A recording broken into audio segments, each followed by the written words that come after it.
There's a pattern in history, one that has toppled empires, erased dynasties, and rewritten nations.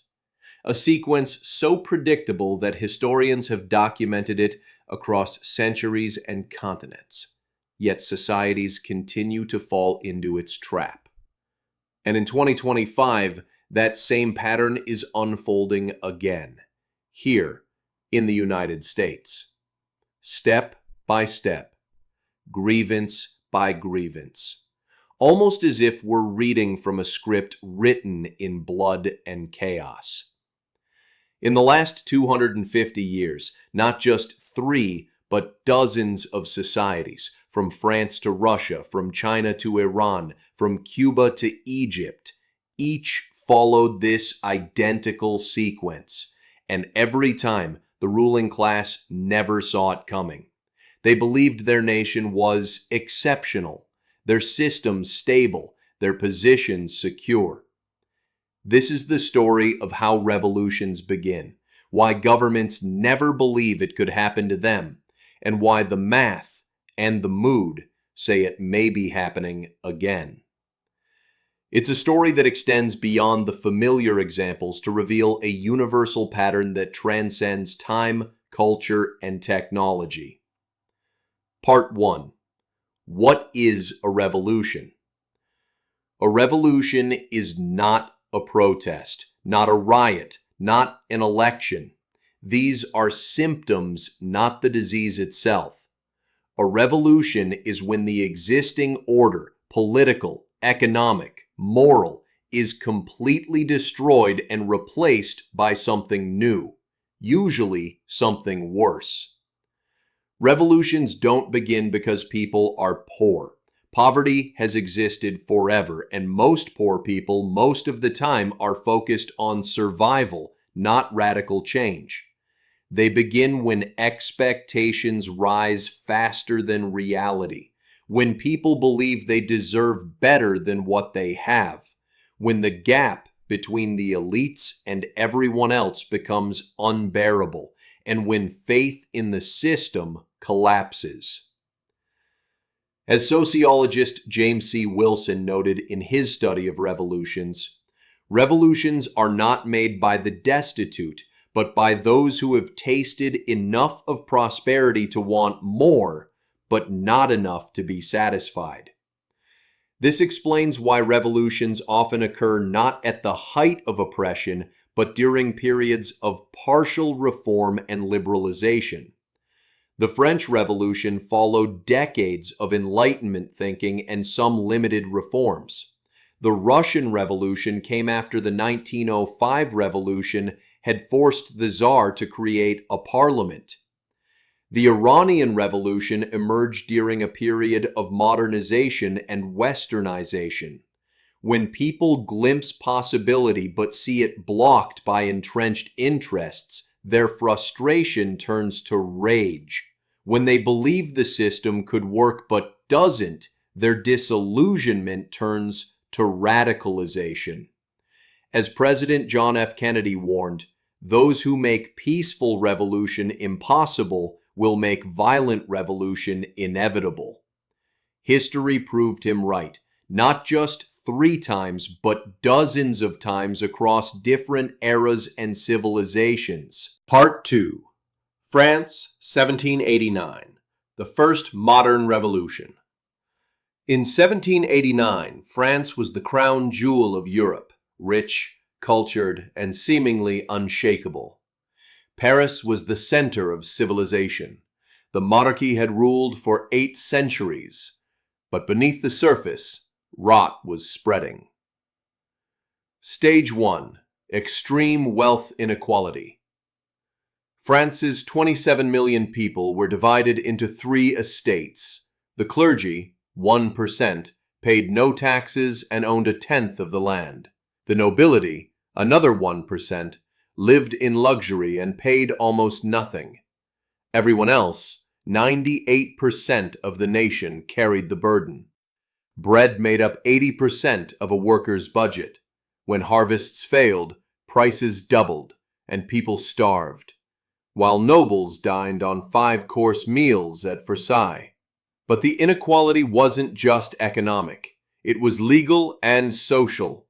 The Third Estate could be imprisoned arbitrarily without trial, while nobles received lighter sentences for the same crimes. This legal inequality fueled resentment that went beyond mere economic hardship. Stage 2. Government corruption and incompetence. King Louis XVI wasn't a tyrant, just weak. France was bankrupt from wars, including the one that helped America gain independence. His solution? Borrow more, tax the poor, change nothing. The privileged classes refused reform. They would rather see France burn than lose their privileges. Marie Antoinette's infamous, though likely misattributed response, "Let them eat cake," captured the elite's detachment from reality. The government's inability to address the financial crisis became a symbol of its incompetence. Despite clear warning signs, the court continued extravagant spending while the treasury emptied. Stage 3. The middle class turns against the regime. Lawyers, merchants, educated citizens, the people who should have supported the system, instead declared it illegitimate. These were not the poorest of the poor, but those with education and rising expectations. The Enlightenment had spread ideas of rights and representation among this class. When they saw the gap between these ideals and their reality, their frustration grew. When Louis tried to control them, they declared themselves the National Assembly. On June 20th, 1789, they swore the tennis court oath, vowing not to rest until France had a constitution. That moment sealed the monarchy's fate. Stage 4. Loss of faith in institutions. The church, the courts, the crown, all lost credibility. When authority becomes a joke, revolution becomes a movement. The storming of the Bastille on July 14, 1789, symbolized this loss of faith. Though the prison held only 7 inmates, its fall represented the collapse of royal authority.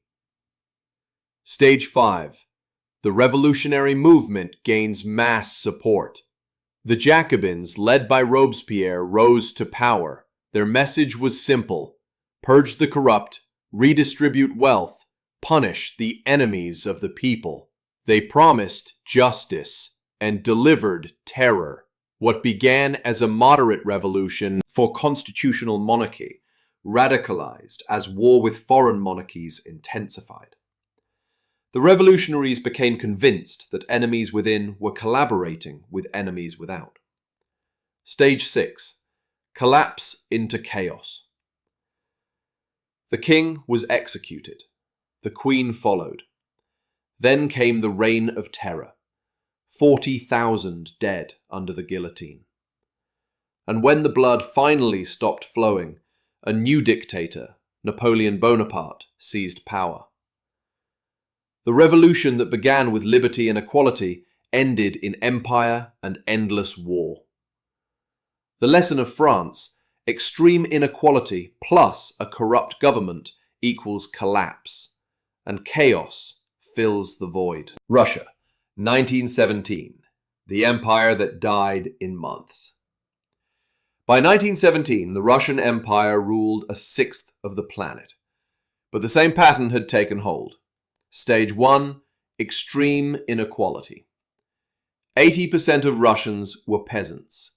The nobility owned nearly all the land.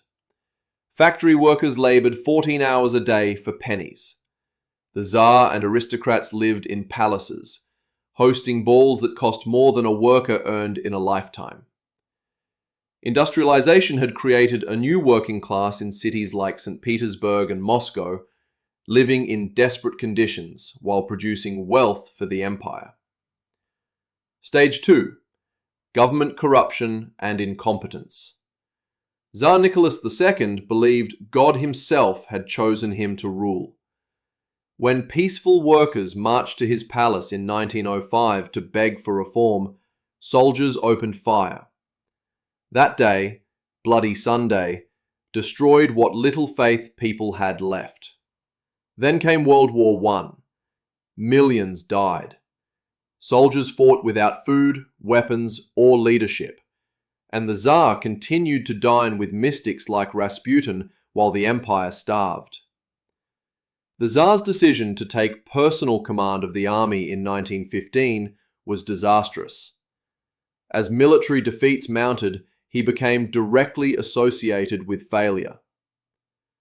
Stage 3. The military and middle class turn. By 1917, soldiers refused to fire on protesters. The army mutinied. The Duma demanded the Tsar's abdication. After 300 years, the Romanovs fell, not with a war, but with a whisper. A provisional government took power, promising freedom, elections, peace. But it made the fatal mistake of staying in the war. The people wanted bread. They got speeches. Stage 4. Collapse of faith. The new government became as distrusted as the old one, and into that vacuum stepped Vladimir Lenin and the Bolsheviks. The Bolsheviks offered what the provisional government couldn't: an end to the war, land for peasants, and food for workers. Stage 5. Revolutionary movement gains mass support. Lenin's promise was brutally simple: peace, land, bread. End the war, feed the poor, seize the land. On October 25, 1917, the Bolsheviks stormed the Winter Palace. By dawn, Lenin was in charge. Stage 6. Chaos and Civil War.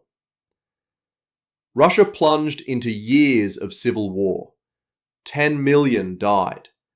The Tsar and his family were executed. And when it was over, a new tyranny was born: the Soviet Union. The revolution that promised liberation delivered dictatorship. The pattern had repeated. Cuba, 1959. The island that burned itself free. Cuba in the 1950s was not poor. It was one of Latin America's wealthiest nations. Casinos, tourism, modern infrastructure. But behind the glamour, the same infection spread. Stage 1. Extreme inequality.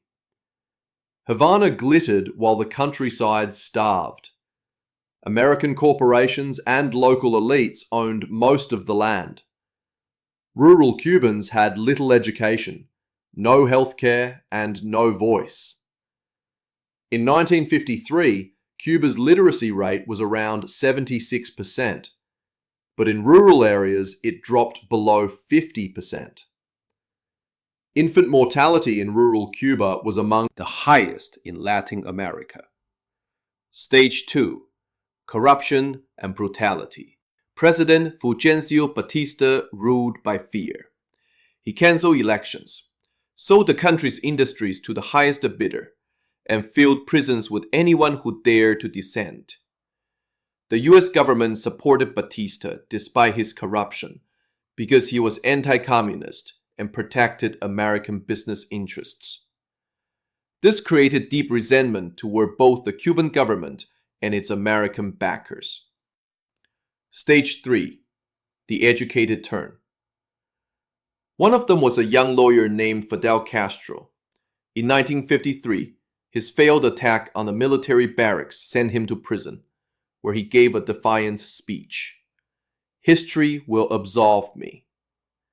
When released, he fled to Mexico, gathered exiles, and returned to Cuba on a small boat, the Granma. Most of his men were killed.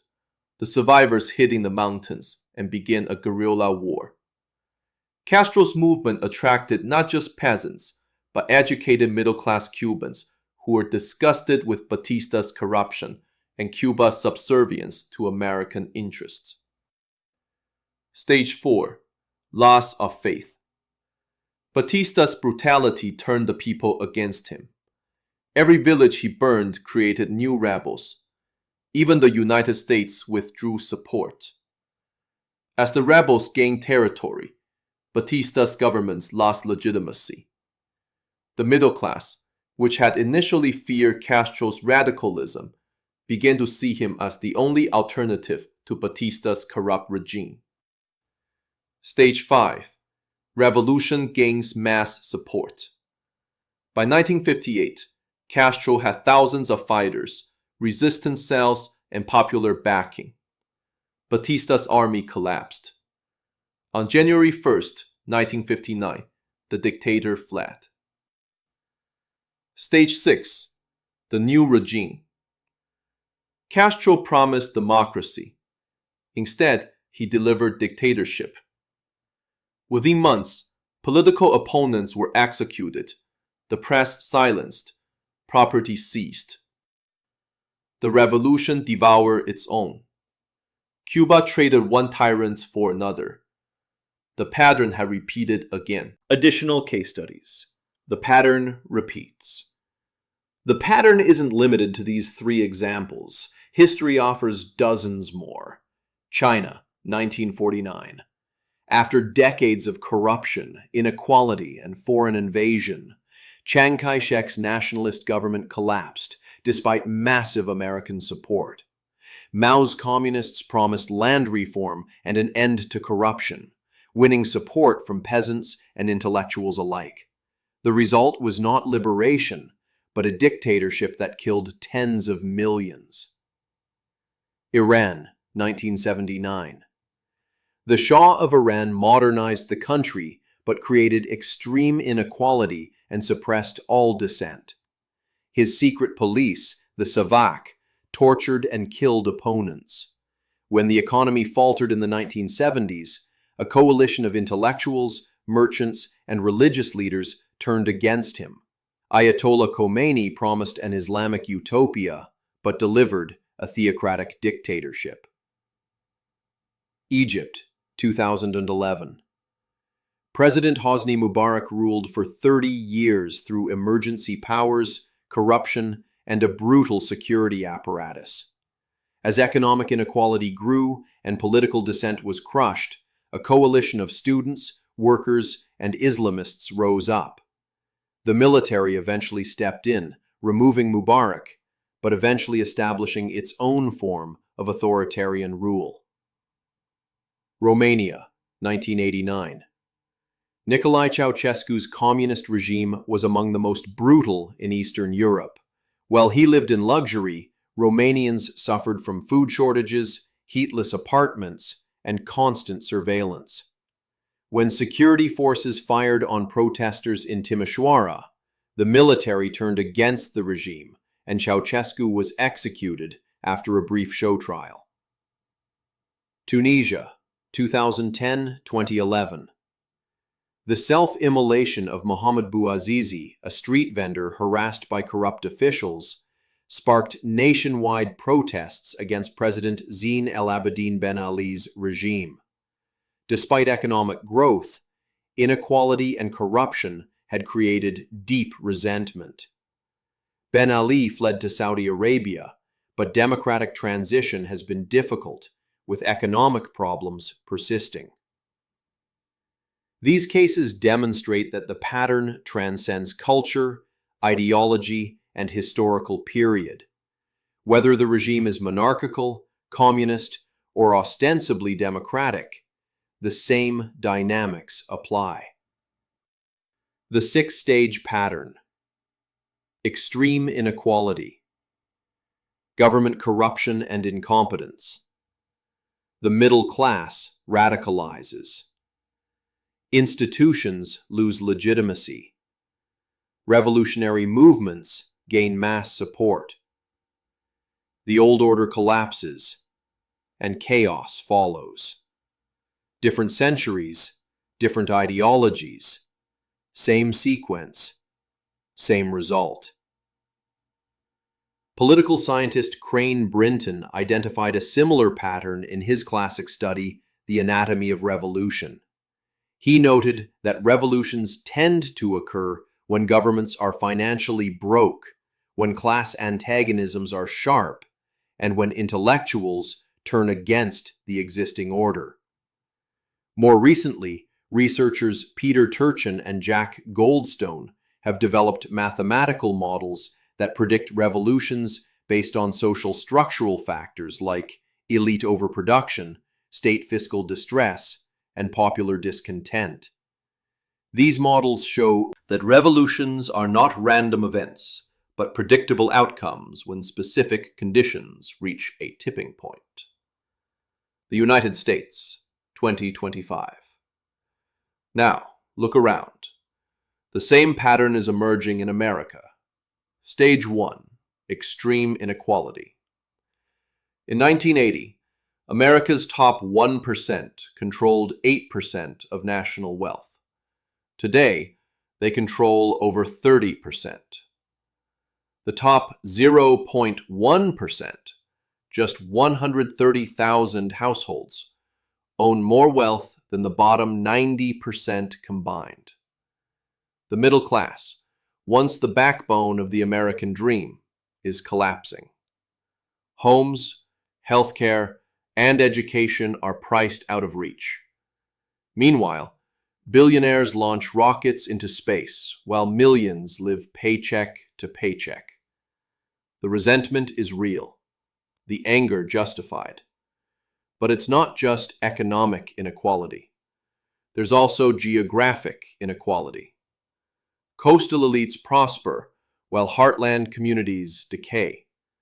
There's educational inequality, with elite institutions becoming increasingly inaccessible to all but the wealthy. Stage 2. Government corruption and incompetence. Public trust in Congress hovers near 15%. Lobbyists write legislation. Insider trading in Washington is routine. Infrastructure crumbles, debt rises, and every election feels like a choice between two broken options. The COVID-19 pandemic exposed the depth of government incompetence. The world's richest nation couldn't provide adequate protective equipment, testing, or coherent public health guidance. Meanwhile, Congress passed massive relief packages that seemed to benefit corporations more than ordinary citizens. When citizens stop believing government serves them, democracy becomes a costume, not a contract. Stage 3. The middle class turns teachers, engineers, small business owners, college graduates. The people who should be succeeding are struggling. Student debt, stagnant wages, impossible housing prices. When the educated lose faith, they turn radical. That's when revolutions ignite.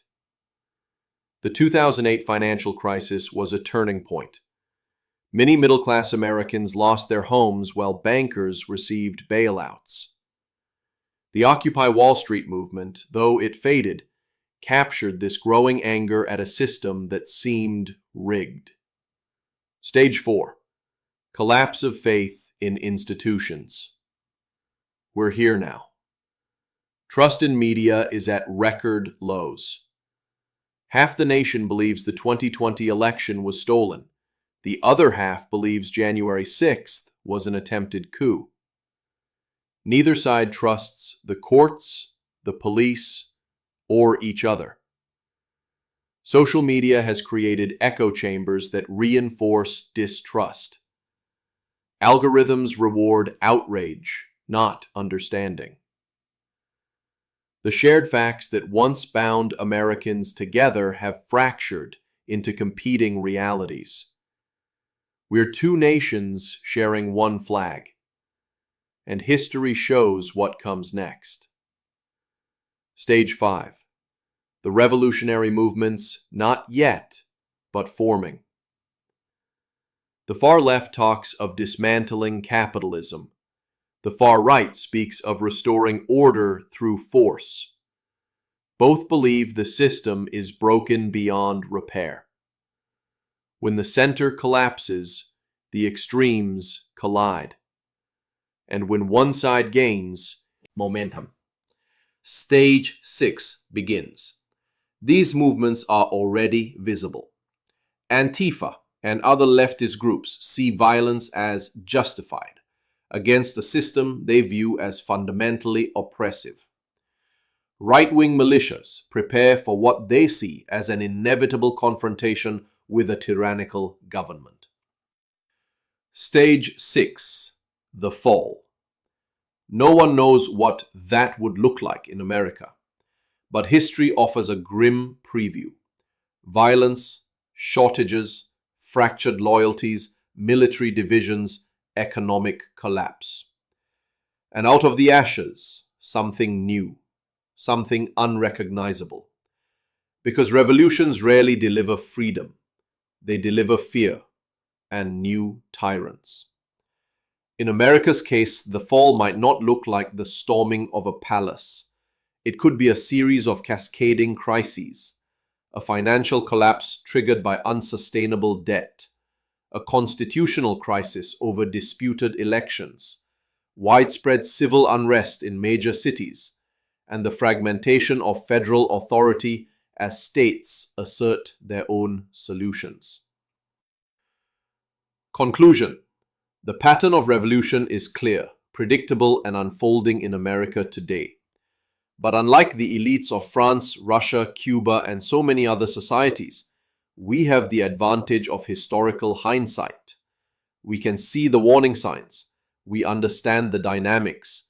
We know what happens when societies reach the tipping point. The question is whether we will act on this knowledge before it's too late. History doesn't have to repeat itself, but it will, unless we learn its lessons and change course. The pattern is set, the script is written, but the final act has yet to be performed.